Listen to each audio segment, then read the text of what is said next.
Welcome to the Retirement Made Easy podcast. I'm your host, Greg Gonzalez. My goal for the podcast is to help you live a better life in retirement by giving you the tools and information you need in a language that you can understand. On this week's episode, we're going to be discussing Social Security and what's next for Social Security. There have been so many changes to Social Security over the years, and in the next 15 years, there will need to be some crucial changes to keep the system strong and functional and in much better shape than it currently is. On today's episode, I will also cover a few of the questions that I just keep getting over and over when it comes to Social Security, so hopefully you'll be able to benefit when you hear those. Before we get into today's content, I wanted to remind listeners to check out our website, which is retirementmadeeasypodcast.com. That's retirementmadeeasypodcast.com. There you can check out my retirement secret sauce. You can also have access to our 2020 tax planning guide. Those are both available for free on the website. You can also send me an email or send me your comments. I'd love to hear from you. So retirementmadeeasypodcast.com. Check us out. I think you'll enjoy our website.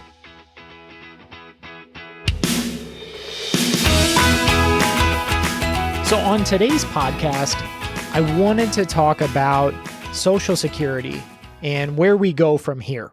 There have been so many changes since 1935 when Social Security was created. The first Social Security check went out in 1937, and man, have times changed. Back in 1937, life expectancy was age 63, and you had to be 65 at that time to collect benefits. Way, way different from today. I wanted to talk about two laws that were passed in the past 20 years that have really dramatically changed Social Security for the retiring generation, also known as the baby boomer generation. Right now, this roughly 77 million people born between 1946 and 1964. These two laws that were passed, one was in 2000. It was called the Senior Citizens Freedom to Work Act. And what it did, I was actually in favor of this. It eliminated the retirement earnings test for someone who had reached full retirement age. In other words, the law stands today that you can collect your full Social Security once you hit your full retirement age, and you can work as much as you want. Your earnings can be, the sky's the limit as far as your earnings, and your Social Security benefits will not be reduced because you're working. So again, after that, the Senior Citizens Freedom to Work Act was passed in 2000, that changed the law for those that were collecting Social Security, they had reached full retirement age, and they were working. So there's no limit, there's no earnings test at this point for those people. They're not penalized for working while collecting Social Security. However, nowadays, for the people that are working, that are under full retirement age, there is that same earnings test, and it's $18,240, which means if you're, let's say, 62 and you're working, you can collect your Social Security, but you can earn up to $18,240 per year without having a reduction in your Social Security benefits. For every $2 you earn over that $18,240 limit, Social Security will actually hold back $1 of your benefits. And the next law that was passed was in 2015. And before 2015, as a retirement planner, as a financial advisor, I can tell you we had a lot of strategies such as file and suspend and filing a restricted application that we were using on a consistent basis that were really creative ways to maximize the lifetime Social Security benefit. But with the passage of the Bipartisan Budget Act of 2015, they closed a lot of what Congress deemed unintended loopholes of Social Security, two of those being the file and suspend method and the filing a restricted application method. And in fact, the file a restricted application method, the act actually grandfathered the people who were born in 1953 or earlier. If you were born after 1953, you no longer have the ability to file a restricted application. So with that being said, the 2015 Bipartisan Budget Act, it really essentially cut down on your choices, on your claiming strategies when it came to Social Security. So for those people today, unless you were born in 1953 or earlier, you don't have as many choices as you once did. Nowadays, the claiming strategies are more straightforward and simplified in a sense. However simplified, I would much rather see it revert back to the old way because it opened up a lot more avenues for people to take when it came to Social Security. If you don't know your full retirement age, I would say, first of all, go to ssa.gov and find it. It's going to depend on your year of birth. So it's between 66 and 67. If you were born after 1960, it's age 67. You can find that, again, at ssa.gov. If you're curious about your Social Security retirement benefits, you can go to ssa.gov/mystatement. That's ssa.gov/mystatement. Or you can always call the Social Security office near you, and they will be happy to get you your Social Security statement. If you call, just a warning, you might be on hold for a while, so just have some patience there. What it will give you, your Social Security statement will show you the values of your monthly benefit at age 62, at full retirement age, and at age 70. Now keep in mind, every month you wait past 62, your benefit will start to creep up. So if you actually claim at 62 in 6 months, it's going to be higher than the value that you see there at age 62 on your statement. You don't have to wait the full year until you're 63 to get a higher benefit. People ask me all the time, let's say you have a married couple, and they ask, when should we claim our benefits? And everybody's situation is going to be different. No two couples are alike. No two Social Security benefits are exactly the same. Social Security is based on your best 35 working years. Keep that in mind. Your best 35 working years. It's not the best 5 like some pensions are, or the best 3 years like some pensions are. It's the best 35 working years that you have. That's what dictates your Social Security retirement benefit. So let's just take a couple, for example. Generally speaking, and I am really generalizing here because this isn't always the case, but for a husband and a wife, generally speaking, let's say they had children, the husband's benefit is going to be higher than the wife's. Maybe she took some years off work. Maybe she was a homemaker. So generally speaking, the husband's benefit is going to be higher. I'm not being sexist here. This is a hypothetical couple here. So the way Social Security benefits work is there's what's called a survivor benefit. So you've got to keep in mind, if we're planning for 2 people, whenever there's a death, and typically men pass away, men predecease their wives because women live on average, depending on what you look at, 3 to 5 years longer than men do. Whenever there's a death, the higher benefit continues and the lower benefit drops off. That's generally how Social Security works. That's the survivor benefit. So if we knew the husband's benefit is greater than his wife's benefit, and we also are assuming that if he is the typical male in the United States, he is going to predecease his wife. I'm not even assuming that he's older than his wife. If he is, like some couples, then there's even a greater likelihood that he would predecease his wife. So if we know women outlive men and we're planning for a joint retirement, and we also are assuming that the male's Social Security retirement benefit is larger, then it might make sense to delay the higher of the 2 benefits. Because if the wife predeceases the husband, her lower benefit is going to drop off, and the husband would just go on continuing to receive his benefit like nothing happened. So in my opinion, generally speaking, I like to see a couple delay the higher of the two benefits so the survivor benefit is bigger. And in most cases, that means that we're delaying the husband's benefit, the higher of the two benefits. So I hope that makes sense as you're kind of planning which benefit to take early. You would want to delay the higher of the two benefits. Now, with that being said, there are a ton of other variables that, in my mind, dictate when someone should ideally claim their Social Security, such as do they plan on working in retirement, maybe the age difference between the spouses, their health, the difference in ages between the spouses, and also the dollar amount of the difference in both of their benefits, what the spousal benefit looks like, the other resources that they have saved for retirement. All those things would factor into your decision. So keep that in mind as well.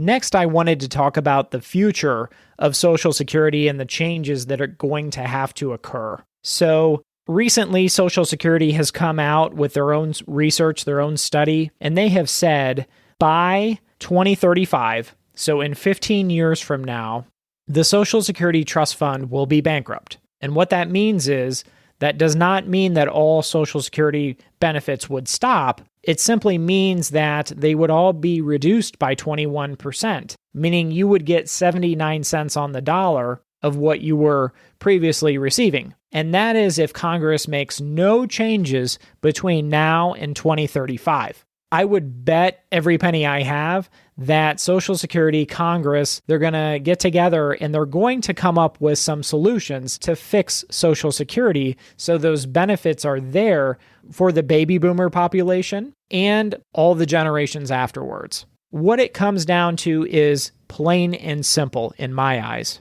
We need to get more people paying in or more dollars going into the system. Picture the working generation. They are paying in FICA taxes, which are 6.2% of their pay. Their employer is also putting in 6.2% of their pay. So that is 12.4% of what they make. Congress is going to have to vote and come up with some solutions that increase the amount of money that is going into the Social Security. We have 77 million baby boomers that are going to be dependent on that money. In 1935, when Social Security was created, you had 40 workers paying into Social Security for every one Social Security recipient. Fast forward today to 2020, you have 2.8 workers paying into Social Security for every one Social Security recipient. Those numbers have gone down drastically. And by 2035, you will have 2 workers paying into Social Security for every one Social Security recipient. We need to find a way to get more money being paid into the system. There's a lot of different ways to do that. I'm not going to discuss that on today's podcast, but be aware that in the next 15 years, you're going to see some major changes to Social Security and the amount of money that is being paid into the system to keep it solvent and running like it should. If you're a Social Security recipient out there, I would have no fear. They are going to make these changes. They are inevitable, and they're going to be significant changes. On my podcast that was titled The Biggest Myths, The Biggest Retirement Myths, I talked about the nonsense, the rumors that were going around that say, claim your Social Security benefit as soon as you can. Get it while the getting's good type of thing, while the money's still there. If it were me, I would not listen to these people that are afraid of their Social Security money being dissolved or being taken from them at some point. The money will be there. The benefits are going to be there. However, the system itself is going to change dramatically, as I've talked about. Next, I wanted to get into the most popular questions I receive when it comes to Social Security. And the first question is, will my Social Security be taxed? And the answer to that is maybe. Let's start with the state income tax for Social Security. So there are currently 13 states that tax some people's Social Security. So those states are Colorado, Connecticut, Kansas, Minnesota, Missouri, Montana, Nebraska, New Mexico, North Dakota, Rhode Island, Utah, Vermont, and West Virginia. Those are the 13 states that may tax your Social Security. Again, not surprisingly, it's income-based. For some of the higher income folks, and depending on what your AGI is, your Social Security may be taxed. For the other 37 states, they do not tax Social Security. On a federal level, there's what's called provisional income. You can look that up on the Social Security website. Your Social Security benefit, up to 85% of it will be taxed. For other people, none of their Social Security will be taxed based on their income, the other sources of income they have. So check that out. It's provisional income. That's what will dictate how much of your Social Security will be taxed. Again, for everybody across the board, 15%, at least 15% of their Social Security benefits are tax-free from a federal income tax standpoint. With that being said, if you know the rules, you are able to potentially keep your Social Security from being totally taxed and maybe not taxed at all if you can keep your income, your provisional income, low enough. So check that out. Work with your CPA or financial advisor. That might be a great planning strategy to save yourself on some taxes. Another question I get every now and then is about the survivor benefit and if you can switch from your survivor benefit to your own benefit at some point. Let me give you an example. I have a client that her husband passed away right near her full retirement age. So husband passes away, she turns her full retirement age, and what she was able to do was claim her survivor benefit at her full retirement age. And then what she did was she allowed her own benefit to defer and grow at 8% per year. And our plan is when she turns 70, we'll switch from her survivor benefit to her own benefit, which will be a lot higher upon her 70th birthday. So for those widows and widowers out there, that's another planning strategy that most people don't even consider. The survivor benefit actually goes into effect when you turn 60. So if your spouse passes away and you're 60 years old, you will have a survivor benefit. You won't have your own Social Security benefit at that point, but you will have a survivor benefit if you are 60 years old or older. Another question I get quite frequently is for those folks out there who are divorced. You might be entitled to your ex-spouse's spousal benefit and survivor benefit, but there are certain rules that have to apply in your instance. You have to have been divorced for 2 years. In other words, you got divorced at least 24 months ago. The other rule is that you were married to this person, your ex-spouse, for at least 10 years. If you were married for 9 years, that doesn't apply. And the last rule is you were not remarried before your 60th birthday. Once you remarry, you forgo having the spousal and survivor benefit from your former spouse, your ex-spouse. So how does that work? Let's say you were married for 15 years and you've been divorced for 5 now. Well, the spousal benefit is exactly like you were still married, really. So what you can do is go to Social Security and you can tell them about your ex-spouse, how long you were married.